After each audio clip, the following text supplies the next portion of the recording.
There's a phrase, and everybody probably would know how this normally would end if, and I think it probably is on the back of the bulletin, live each day as if it's your last. Okay. Um, what's the Latin phrase? Carpe diem, which kind of means what? Seize the day. Um, Horace, I believe it was, maybe that coined that first of all. I don't know if not first of all, but back in Roman times and in some poetry. And I mean, if you're into reading that kind of stuff, you may be very familiar with that. And probably some in college had some of that to read and to look at. But this has been repeated throughout the ages, time and time again, this philosophy of seize the day. If it were your last day to live as though, or if each day to live as though it were the last day. That same idea. A more modern, possibly philosopher, I guess you might say, at least entrepreneur, Steve Jobs, in a famous speech, and I can't remember what university he was at, but he basically said the same thing, that it was what helped him throughout life make major decisions when he would have them to make, that he would look in the mirror each morning and say, if this were the last day, would I do this, whatever he was getting prepared to do for that particular day. And he would make major decisions based upon that. And so we kind of see it continuing on, this idea of seize the day. How many like that? Okay, not a trick question. Okay, kind of like that, and we can see how that can be extremely good. But there can be some things with that we might want to question a little bit, and even look from a biblical perspective and see how that fits. In some cases, it would fit very well. That we would want it to be us living the best day that we could live. Us making the best decisions that we could make if it were our last chance, to live a day. Some may interpret that a little bit different, and it has been interpreted differently throughout the ages, this idea of living it, it's your last day, and kind of live it up.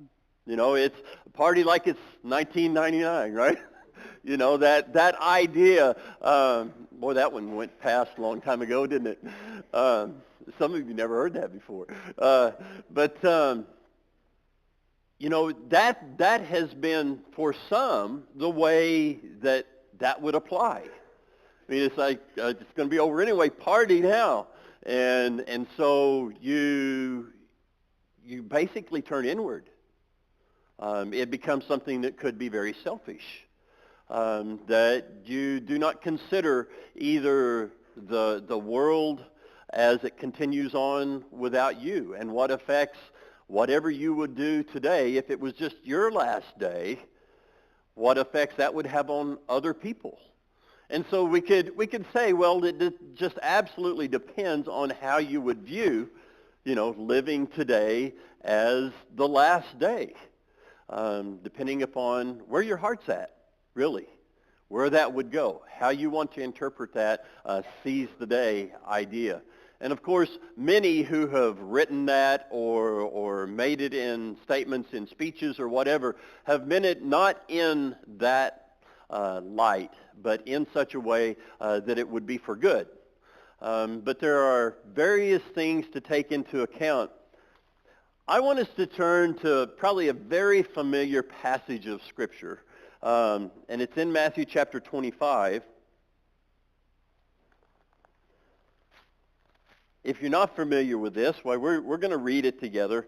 It's one of the parables of Jesus, in which it's really couched in those that are called the kingdom parables, where he compares the kingdom of heaven to various things. And he does this beginning in chapter 25, verse 1. Says, then the kingdom of heaven will be compared to 10 virgins who took their lamps and went out to meet the bridegroom. 5 of them were foolish and 5 were prudent. For when the foolish took their lamps, they took no oil with them.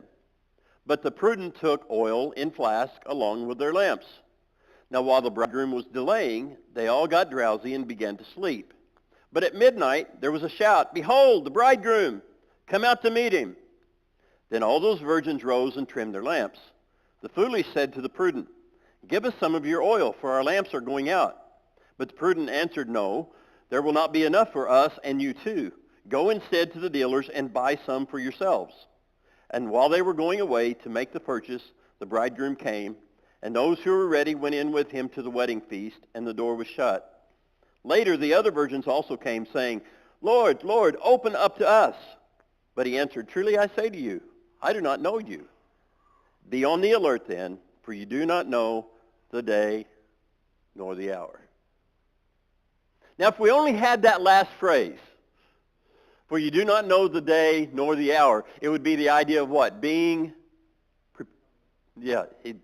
don't know when Jesus is going to come. I mean, in comparison, even as we see here, we have those who prepared and those who didn't prepare.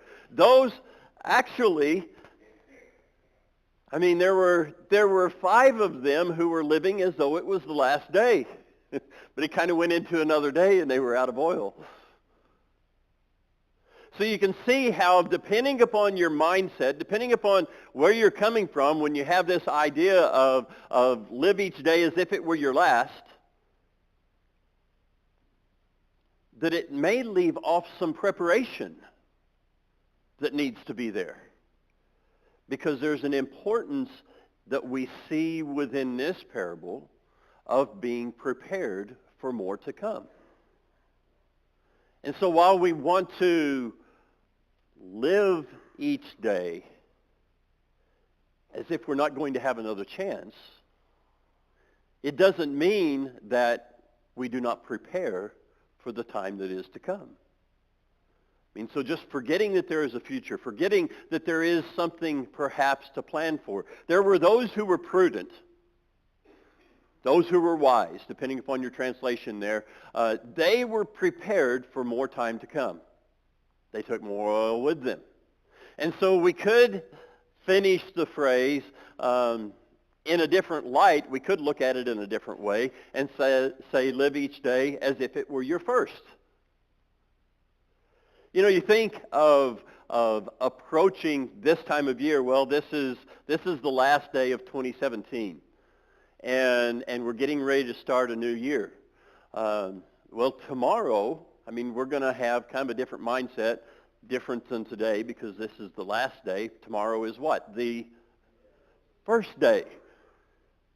And so we don't want to look at tomorrow like the last day, not necessarily. I mean, we're looking toward a new year, you know, wanting to start a new year out. Well, this idea of looking at each day as if it were your first. Think about first.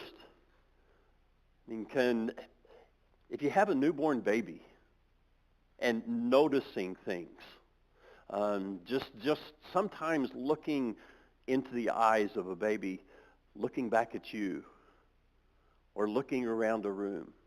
I mean, I'll never forget this one right here.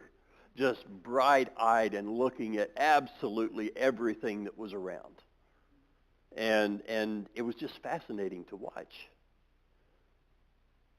You remember the first flower you smelled? Remember the first time tasting fried chicken? I mean, there's probably memories there that we can't pull up of some of the first times that can be absolutely fascinating.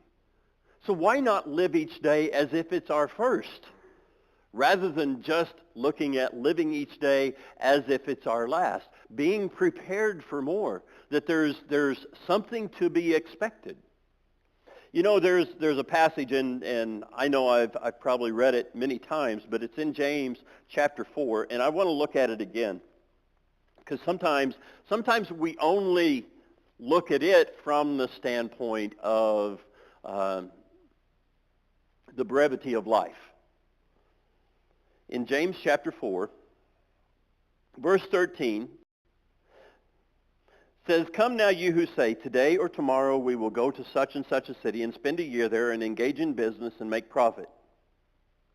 Yet you do not know what your life will be like tomorrow.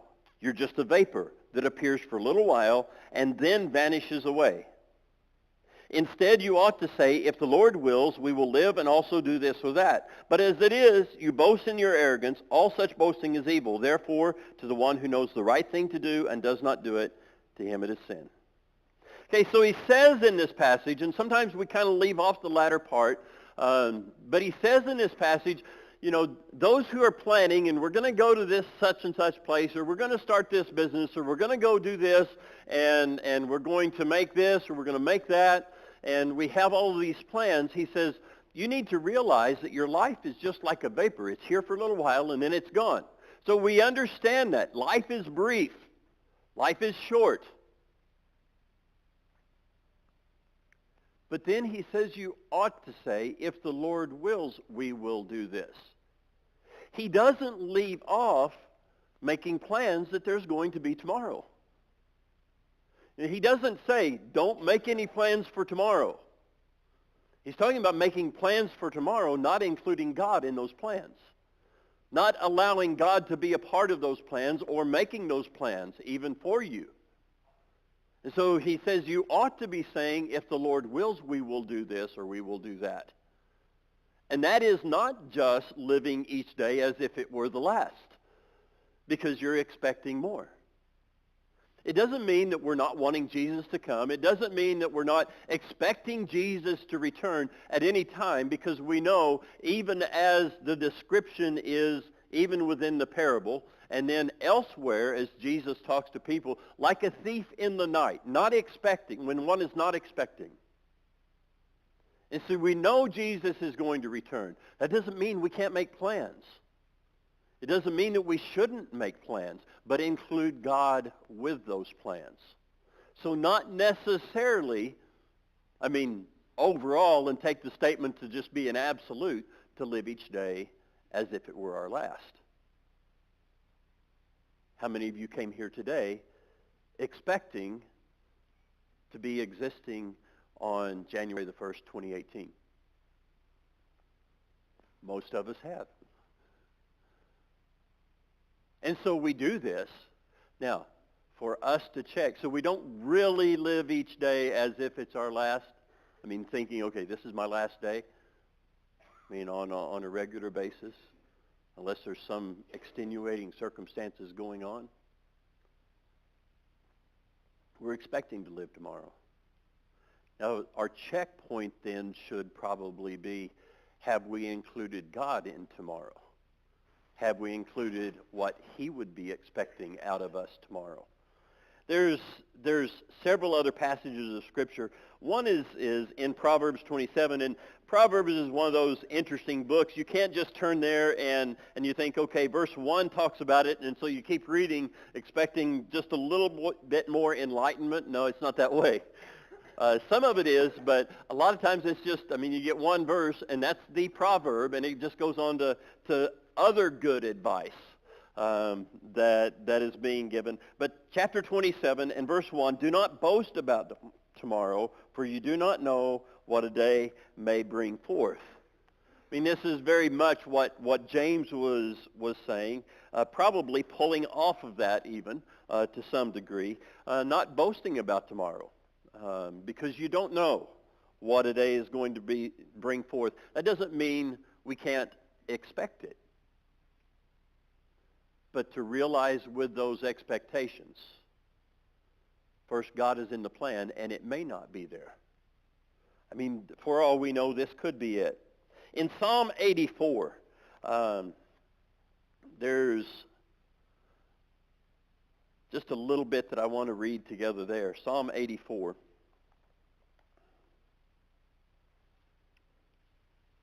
If you just have a day, if we were thinking from that perspective, the psalmist writes this. Verse 10, Psalm 84. For a day in your courts is better than 1,000 outside. I would rather stand at the threshold of the house of my God than dwell in the tents of wickedness. For the Lord is a sun and shield. The Lord gives grace and glory. No good thing does he withhold from those who walk uprightly, O Lord of hosts. Now it's interesting, depending upon what translation you're reading here, this idea of standing at the threshold of the house of God. I mean, some of your translations may say there to be the doorkeeper. That it would be better than to live in the tents of gladness outside of the house of God. It would be better to be the doorkeeper in the house of God. To be one who was a servant than to have 1,000 days outside of that. And so if we have a day, where would we rather be? And he's not talking about a church building. I mean, when we refer back to the psalmist, of course, he is talking about a temple. But you notice that the house of God, and then he says in the tents, elsewhere, those are temporary things. And so we have something permanent with God, something that doesn't go away. Because if we were to live each day as if it were our last, to some degree, we're only thinking temporal. We're only thinking physical. We're not thinking eternal. We haven't experienced living outside of time. We're tied to it so very much. We have to operate on time because we're living in time. God, in creating this world, in the beginning, God created the heavens and the earth. I mean, we know that from Genesis 1. And even when it says the beginning, and God himself creating time, having existed outside of time, even before that. And so we're tied to time. And so we have a day, a measurement of time, even that God introduces us to in Genesis chapter 1. But it doesn't mean that there is not existence outside of that. We know that God does, and we know that he has promised us eternity in Jesus. And so when we recognize that, sometimes maybe when we think of a day, and if we think of a last day, I mean, we're limiting ourselves to only thinking of our existence here. Only this physical existence. And there's more. And so hopefully our minds will go beyond that. Beyond what even James wrote about. That our life here is just a vapor. But what about our life after this? So as we consider these thoughts, Rachel, if you guys want to come on up, you can. Maybe the next time you hear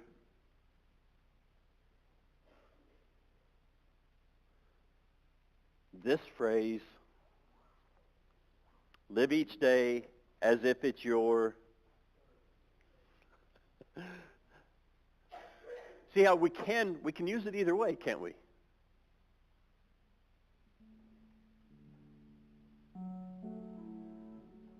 Even if it's the last day, there's more to come.